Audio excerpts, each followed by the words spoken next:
মুন্সিগঞ্জের মীর পারিবারিক কলহের জেরে স্ত্রীকে কুপিয়ে হত্যার পর পুলিশের কাছে আত্মসমর্পণ করেছেন স্বামী। গেল মধ্যরাতে মীরকাদিম পৌরসভার পূর্বপাড়া এলাকায় এই ঘটনা ঘটে।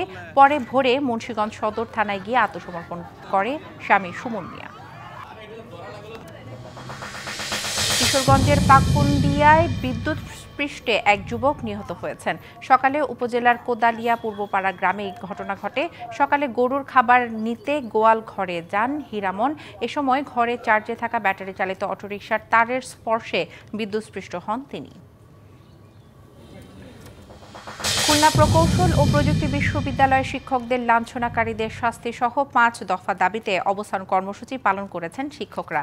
বেলা 11:30 থেকে উপাচার্যের কার্যালয়ে অবস্থান কর্মসূচি পালন করেন তারা। একাত্মতা প্রকাশ করে শিক্ষকদের আন্দোলনে যোগ দেন ১৯তম ব্যাচের শিক্ষার্থীরা।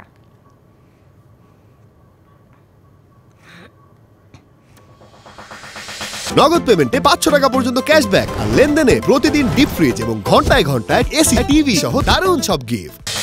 কয়েকদিনের টানা বৃষ্টি আর মেঘালয় থেকে নেমে আসা পাহাড়ি ঢলে শেরপুরের চেল্লাখালী নদীর পানি বিপদসীমার ওপর দিয়ে বইছে। এছাড়া মহারশী, ভোগাই ও সোমেশ্বরী নদীর পানি বিপদসীমা ছুঁই ছুঁই।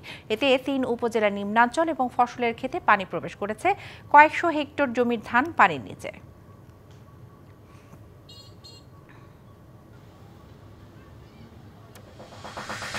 কুড়িগ্রামে ভারী বৃষ্টিতে সদরের বিভিন্ন এলাকায় জলাবদ্ধতা দেখা দিয়েছে। জেলা প্রশাসকের কার্যালয়, পুলিশ সুপারের কার্যালয়, কোর্ট প্রাঙ্গণ এবং ফায়ার সার্ভিসের সড়ক এবং মাঠ তলিয়ে থাকায় কর্মকর্তারা, কর্মচারী এবং সেবা প্রার্থীরা বিপাকে পড়েছেন।